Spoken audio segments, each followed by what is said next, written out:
आणि बुलेटिनमध्ये 5 बातम्या 5 रिपोर्टरला सुरुवात करूयात। बातमी मुंबईतून आहे। माधुरी मिसाळ यांना फडणवीसांची भेट घेतलेली आहे। नेमकं भेटीचं कारण काय हे आपल्याला या बातमीतून समजावून घ्यायचं। तर रायगडमधून एक महत्त्वाची बातमी आहे। मुंबई पुणे एक्सप्रेस वेवर विचित्र अपघात झालेला आहे। या संदर्भात आपल्याला तिथले स्थानिक प्रतिनिधी आपल्याला माहिती देणार आहेत। पंढरपूरला पावसात विठ्ठल मंदिराला गळती लागलेली आहे। या संदर्भात संकेत कुलकर्णी आपले पंढरपूरचे प्रतिनिधी आपल्या सोबत असणार आहेत। तर बुलढाण्यात गाय चोरीच्या संशयावरून मारहाण झाली आहे। एका दलित तरुणाला बेदम मारहाण करण्यात आलेली आहे। बातमी काय आपल्याला समजून घ्यायची आहे। तर साताऱ्यात कोयना धरणाचे 6 वक्र दरवाजे उघडण्यात आलेले आहेत। पावसाची काय स्थिती आहे साताऱ्यातनं आपल्याला जाणून घ्यायची आहे। आपल्यासोबत 5 रिपोर्टर आहेत। मोहसिन शेख आहेत आपल्यासोबत माधुरी मिसाळ आणि फडणवीसांच्या भेटीवर। तर रायगडमध्ये मुंबई पुणे एक्सप्रेसवरच्या अपघातासंदर्भात आपल्याला आपले प्रतिनिधी माहिती देणार आहे। याशिवाय पंढरपूरमधून संकेत कुलकर्णी आहेत, बुलढाण्यातून अमोल गावंडे आहेत, तर साताऱ्यातून राहुल तपासे आहेत। आपण सुरुवात करूयात पहिल्या बातमीनं। राज्यातील सत्तारूढ महायुतीमधील मंत्र्यांमध्ये विभागीय कामकाजावरील मतभेद उघड झालेत। सामाजिक न्याय विभागातील कामकाजाच्या बैठका राज्यमंत्री माधुरी मिसाळ यांनी परस्पर घेतल्याचा आरोप या विभागाचे कॅबिनेट मंत्री संजय शिरसाट यांनी केला। त्यामुळे शिरसाट चांगलेच नाराज झालेत।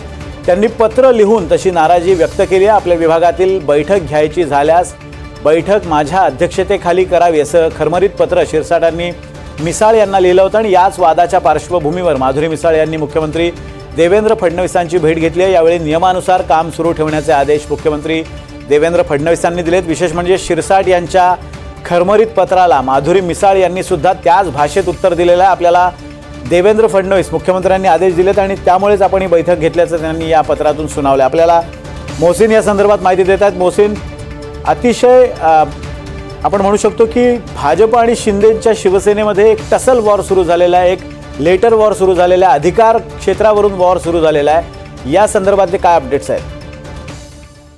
नक्कीच आता हा वाद संजय शिरसाट आणि माधुरी मिसाळ यांच्या पुरता राहिलेला नाहीये। कारण आपण जर बघितलं तर आधी संजय शिरसाट यांनी पत्र लिहून खरमरीत पत्र लिहिलं, त्याला त्याच पद्धतीने माधुरी मिसाळ यांनी उत्तर दिलं होतं। हा दोघांपुरता हा वाद होता। मात्र आता हा वाद शिंदे विरुद्ध फडणवीस म्हणजेच भाजप विरुद्ध शिवसेना असा झाला की काय असं म्हणता येईल। त्याचं कारण म्हणजे ज्यावेळेस या सगळ्या वादानंतर माधुरी मिसाळ यांनी देवेंद्र फडणवीस यांची भेट घेतली आणि या सगळ्याबाबत त्यांनी जेव्हा चर्चा केली तर देवेंद्र फडणवीस यांनी नियमानुसार तुम्ही काम करा अशा त्यांना सूचना दिल्याची माहिती सूत्रांनी दिलेली आहे। त्यामुळे एक प्रकारे माधुरी मिसाळ यांना जे आहे तर फडणवीसांनी पाठिंबा दर्शवलेला आहे आणि ज्या त्या बैठका घेत होत्या त्या त्यांनी पुढे तशाच घ्याव्या अशा एक प्रकारे त्यांना जे आहे तर सूचना दिल्याचं देखील यातून म्हणता येईल।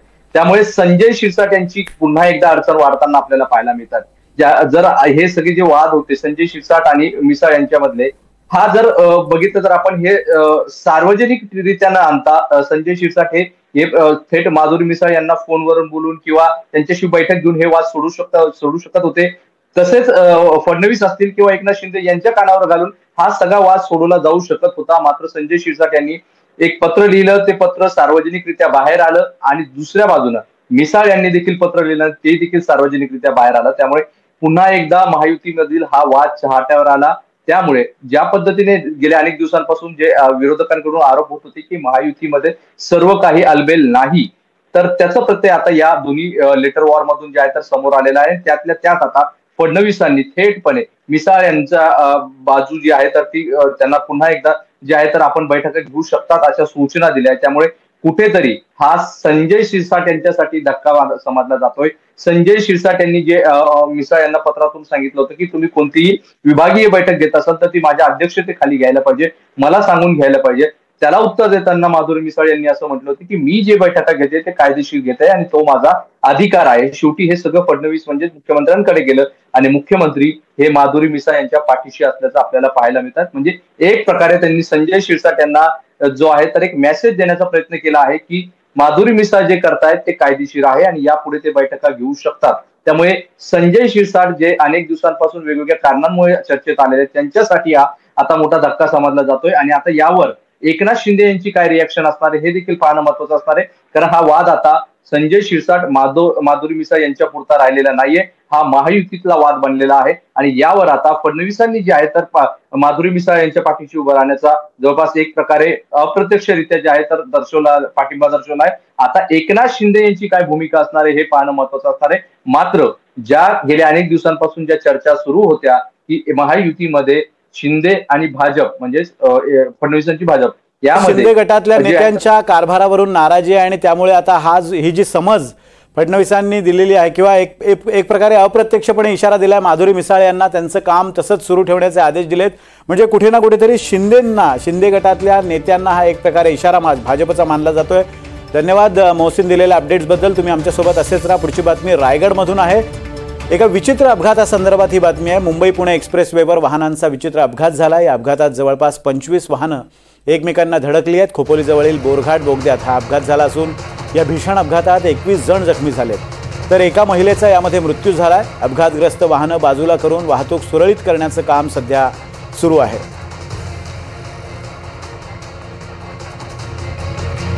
दुपारी 2च्या सुमारास आम्हाला कॉल भेटला की मुंबई पुणे एक्सप्रेस हायवेवरती मुंबई लेनवरती एका ट्रेलरचा ब्रेक फेल झाला आणि त्यांनी अनेक गाड्यांना धडक दिली. साधारण 3 किलोमीटरच्या डिस्टन्सवरती त्यांनी 20 ते 25 गाड्यांना धडक दिली आहे. त्याच्यात मेजर जखमी स्कॉर्पिओ गाडीची लोक आहेत आणि त्यात एक जण सेटल आहे आणि दुसरे मिनी बसमधले काही पॅसेंजर आहेत ते जखमी झालेले आहेत. टोटल 21 जणांना ह्या अपघातात दुखापत झालेली आहे. आणि या संदर्भात अधिक माहिती आपण आपले प्रतिनिधी मेहबूब जमादार यांच्याकडून घेऊयात. मेहबूब, कशामुळे हा अपघात झालेला आहे, नेमका काही कारण कळू शकलंय का?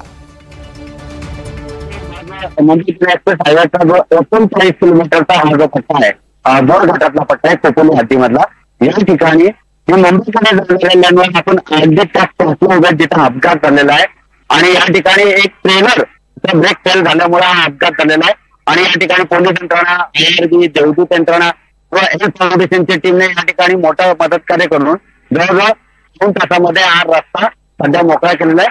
आपल्यासोबत हेल्थ फाउंडेशनचे जे गुरु पाटीलकर आहेत, त्यांना एक्झॅक्ट माहिती आहे की हा अपघात कसा झाला अपघात, काय सांगाल तुम्ही? दुपारी 2 वाजताच्या सुमारास मुंबई लेनवर मुंबई पुणे एक्सप्रेस वेवर किलोमीटर 39च्या दरम्यान जिथे बोगदा सुरू होतो त्या ठिकाणी हा एक ट्रेलर ब्रेक फेल झाला आणि त्या ब्रेक फेल झालेल्या ट्रेलरने बऱ्याच वाहनांना धडक दिली आणि त्या वाहनांच्या धडक्यामुळे या ठिकाणी रस्ता जवळजवळ ठप्प झाला होता.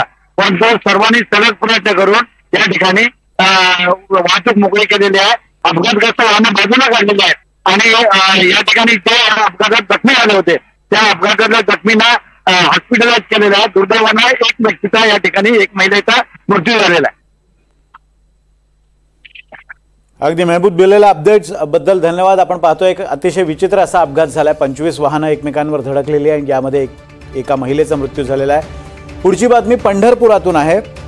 राज्यामध्ये पावसाचा जोर कायम असताना दुसरीकडे पंढरपूरच्या विठ्ठल मंदिराला पावसामुळे गळती लागलेली पाहायला मिळते. विठ्ठल मंदिराच्या गर्भगृहात शेजारी असणाऱ्या दर्शन रांग परिसरात आणि 16 खांबी परिसरात ही गळती लागलेली आहे. त्यामुळे मंदिराच्या छतातून पाणी गळतंय. ओलावा मंदिराच्या भिंतीवर पसरलेला आहे. दरम्यान मंदिराच्या संवर्धनाचं काम हे निकृष्ट दर्जाचं झालं असून बेजबाबदार प्रशासकीय अधिकारी आणि संबंधित ठेकेदारावर तातडीनं कारवाई करण्याची मागणी केली जाते, अन्यथा आंदोलन करू असा इशारा महर्षी वाल्मिकी संघाचे संस्थापक यांनी दिलेला आहे. संकेत कुलकर्णी आपले प्रतिनिधी आपल्याला या संदर्भात अधिक माहिती देत आहेत. संकेत, गळती सुरू झालेली आहे, काम नीट झालं नाही असा आरोप केला जातोय. आता हे काम पुन्हा केलं जावं अशा स्वरूपाची मागणी केली जाते आणि ठेकेदारावर कारवाई केली जाते. स्थानिक प्रशासनानं याची किंवा मंदिर देवस्थान प्रशासनानं या सगळ्याची दखल घेतली आहे का? काय कारवाई केली जाते? निश्चितच मंदिर जतन आणि संवर्धनासाठी 73 कोटी रुपयांचा जो विकास आराखडा तून गेल्या 1.5 वर्षापासून काम सुरू होतं. जुनं जे विठ्ठल मंदिर आहे, जुना दगडी मंडप आहे, त्याचं जे वॉटरप्रूफिंग करण्यात आलं होतं तरी सुद्धा पाण्याची गळती होते, पाण्याचा ओलावा होतोय, थेट भाविकांच्या डोक्यावर पाणी पडते अशी परिस्थिती मंदिरात निर्माण झाली. त्यामुळे एकंदर गंभीर जी परिस्थिती पाणी गळतीबाबतची ती मंदिरातून पुढे येते. यामुळे भाविक थेट नाराजी व्यक्त करतात. आज मंदिर गळती सुरू असतानाच राज्याचे जलसंपदा तथा आपत्ती व्यवस्थापन मंत्री गिरीश महाजन हे मंदिरात आले होते आणि गिरीश महाजनांनी विठ्ठल दर्शनापूर्वी थेट या गळतीची पाहणी केली, नागरिकांशी संवाद केला, अधिकाऱ्यांशी चर्चा केली, पुरातत्व विभागांच्या लोकांशी, पुरातत्व विभाग तज्ञ आहेत त्यांच्याशी चर्चा करून आवश्यक त्या सूचना दिल्यात। विशेष म्हणजे मंदिराचा जो चौखांबे आणि गर्भगृहाचा परिसर आहे त्याच्यावर सध्या मेन कापड टाकण्यात आलंय, मात्र सोळखांबे आणि इतर परिसरामध्ये कुठेही मेन कापड नसल्यामुळे थेट गळती होती। त्यामुळं ह्या जो 73 कोटीतनं जो कामं झालेली आहेत, ठेकेदारानं कामं केलेली असतील किंवा पुरातत्व विभागाच्या अधिकाऱ्यांच्या सल्ल्यानं जी झालेली कामं आहेत, या सगळ्यांवरच आता प्रश्नचिन्ह उभं राहत आहे। जलसंपदा मंत्री गिरीश महाजनांनी जरी सूचना दिल्या असल्या तरी याबाबत नक्की कारवाई होणार का, किंवा विठ्ठल मंदिराचं जी गळती थांबून भाविकांना सुकर असं दर्शन जे आहे ते मंदिरात होईल आणि मंदिराच्या मजबूतीकरणासंदर्भातील ज्या काही उपाययोजना आहेत त्या कशा पद्धतीने होणार हे पाहणं महत्वाचं ठरणार आहे। विनोद सर, संकेत, अतिशय श्रद्धेचा असा हा विषय आहे, मात्र एक आणखीन प्रश्न असा आहे की या गळतीमुळे मंदिराच्या ढाच्याला काही धोका आहे का, किंवा तशा स्वरूपाची काही चर्चा तिथे स्थानिक स्तरावर आहे का?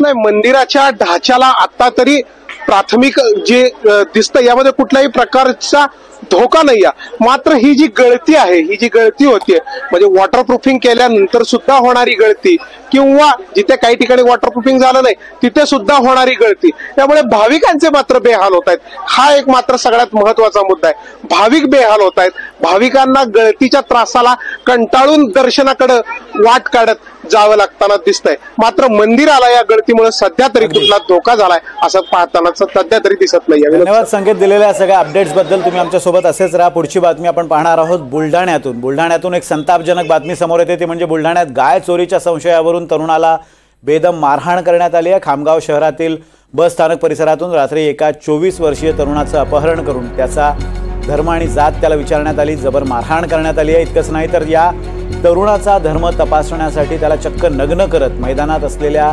गायींसोबत त्याचे नग्न व्हिडिओ आणि फोटो सुद्धा काढण्यात आलेत।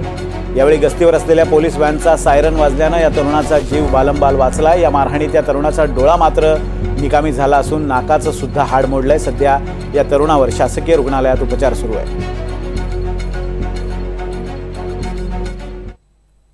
11:30 वाजता आणि मला खूप मारले आणि गाया लोटल्या की गाय चोरी करतो का, गायाचे व्हिडिओ काढले आणि माझे नंगे व्हिडिओ काढले। तू हिंदू आहे का मुस्लिम आहे त्यांना सांगितल्यावर पण मी बौद्ध आहे तरी ते ऐकत नव्हते। मारहाण चालूच केली, त्यांना ठेवले आणि नंतर मला तिथून बसून डोक्यात दगड मारले, डोके फोडले आणि डोळा पण फोडला आणि मी तिथून मला त्या दंडस्वामी मंदिराकडे नेले, तिथं पण खूप मारहाण केली। रोहित पगारिया, त्याच्यानंतर प्रशांत संगेले, त्याच्यानंतर गब्बू गुजरीवाल यांना तिघांनी खूप मारहाण केली। Republican party of India Kharat पक्षातर्फे आम्ही महाराष्ट्र राज्याचे माननीय मुख्यमंत्री देवेंद्र फडणवीस साहेब आपणास मागणी करत आहे की हे जे घडलेले कृत्य आहे हे अत्यंत निंदनीय कृत्य आहे। लवकरात लवकर या प्रकरणातील सर्व आरोपींना अटक करण्यात यावी आणि त्यांच्यावर UAPA अंतर्गत कठोर कारवाई करण्यात यावी अशी मागणी Republican party of India Kharat पक्ष आपणास करत आहे। आणि या संदर्भात बोलण्यासाठी आपले प्रतिनिधी अमोल गावंडे आपल्या सोबत आहेत। अमोल, हा नेमका काय प्रकार आहे तो आपण पाहिला, मात्र या प्रकारात काही कारवाई झालेली आहे का? या प्रकरणात आता पोलिसांनी काय पावलं उचलली आहेत? नक्कीच या प्रकरणामध्ये संपूर्ण घटना उघडीस आल्यानंतर पोलिसांनी 2 आरोपींना ताब्यात घेतले होते आणि जो मारहाण झालेला युवक आहे पैठणकर त्याच्या फिर्यादीवरून पोलीस स्टेशनला अॅट्रॉसिटी ऍक्ट नुसार गुन्हा सुद्धा दाखल करण्यात आला होता। यामध्ये 2 आरोपींना अटक करण्यात आली होती, मात्र कोर्टाने त्याला जामीन मंजूर करण्यात आलेला आहे। आता 3 आरोपी फरार आहे, त्यामुळे कुठेतरी दलित संघटना हे बुलढाणा जिल्ह्यात राज्यात आक्रमक झाला आपल्याला पाहायला मिळतं आणि 3 आरोपींना तात्काळ अटक करा या मागणीसाठी आता बुलढाणा जिल्ह्यामध्ये आणि खामगाव शहरामध्ये 28 जुलै रोजी बंदचं सुद्धा आवाहन करण्यात आलेलं आहे। एकंदरीत या युवकाला एक बेदम अशी मारहाण करण्यात आलेली आहे। हा 24 वर्षीय युवक हा हॉटेलमध्ये काम करतो आणि वेटरचं काम करतो। काम संपल्यानंतर हा घराकडे परतत असताना गाय चोरीच्या संशयावरून याला जे आहेत हिंदू राष्ट्र सेनेचे जे कार्यकर्ते आहेत त्यांनी याला गाडीवर उचलून नेले आणि याचं अपहरण करून याला मारहाण केली। यांनी स्वतः सांगितलं की मी विशेष धर्माचा नसून मी दलित आहे। हे चेक करण्याकरता त्याला खामगाव येथील एका ग्राउंडवर नेण्यात आले। गायांसोबत त्याचे नग्न व्हिडिओ सुद्धा काढण्यात आले। हे चेकिंग झाल्यानंतर सुद्धा त्याला मारहाण करण्यात आली, डोळ्याला आणि त्याला हातापायाला खूप मोठा मार आहे। हा सर्व प्रकार घडत असताना पोलिसांची वाहन तिथे पोहोचल्यामुळं याचा कुठेतरी जीव वाचल्याचं आपल्याला आता याच्यातून दिसून येत आहे. मात्र पोलिसांनी तात्काळ त्याच्या फिर्यादीवरून गुन्हा दाखल केला. 2 लोकांना अटक सुद्धा केली होती. मात्र कोर्टाने त्यांना जामीन मंजूर केलेला आहे.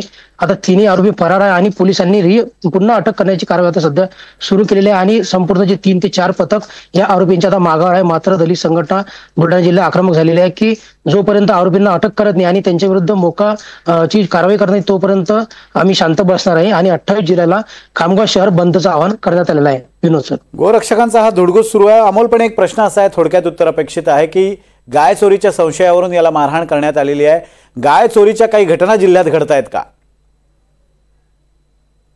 हो, बुलढाणा जिल्ह्यामध्ये गेल्या काही 2 ते 3 महिन्यापासून म्हणजे गायी चोरीच्या घटना घडत आहे. सीसीटीव्ही मध्ये सुद्धा एक घटना रेकॉर्ड झालेली आहे.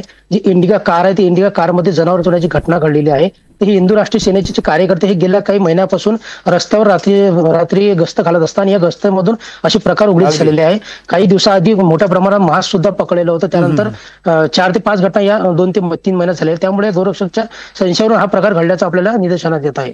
स्वयंघोषित गोरक्षकांचा असा हा उच्छाद आहे, त्यामुळे पोलिसांनी योग्य ती कारवाई करावी अशी मागणी केली जाते. पुढची बातमी साताऱ्यात आहे. धन्यवाद अमोल दिलेल्या अपडेट्सबद्दल. तुम्ही आमच्यासोबत असेच राहा. पुढची बातमी साताऱ्यातून आहे. साताऱ्यात पावसाचा जोर वाढलाय.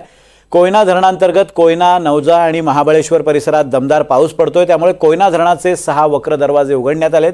धरणातील पाणी पातळी नियंत्रित करण्यासाठी सकाळी 11 वाजता धरणाचे 6 वक्र दरवाजे 4 फुटानं उघडण्यात आलेत. सध्या प्रतिसेकंद 42,588 क्युसेक इतक्या वेगानं पाण्याची आवक होते. त्यामुळे धरण पाणीसाठ्यात झपाट्यानं वाढ होते. कोयना धरण व्यवस्थापनानं नदीकाठच्या गावांना आता सतर्कतेचा इशारा दिला.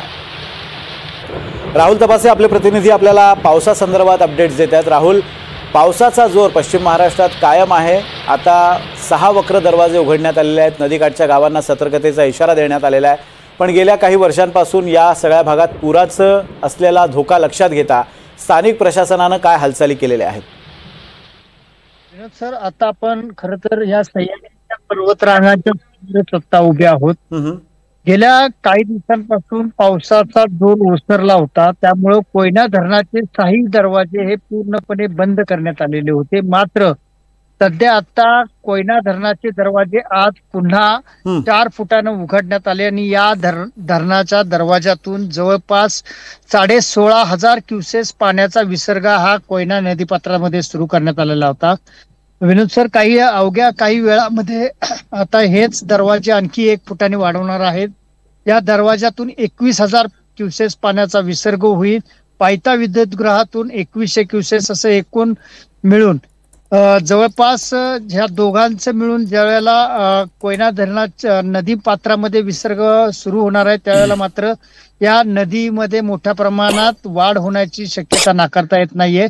आता सध्या आपण पाहिलं तर ह्या सह्याद्रीच्या पर्वतरांगांमध्ये आता जरी पाऊस थांबलेला असला तरी गेल्या 24 तासामध्ये या महाबळेश्वरच्या पट्ट्यामध्ये 226 मिलीमीटर इतक्या पावसाची नोंद पाहायला मिळालेली आहे.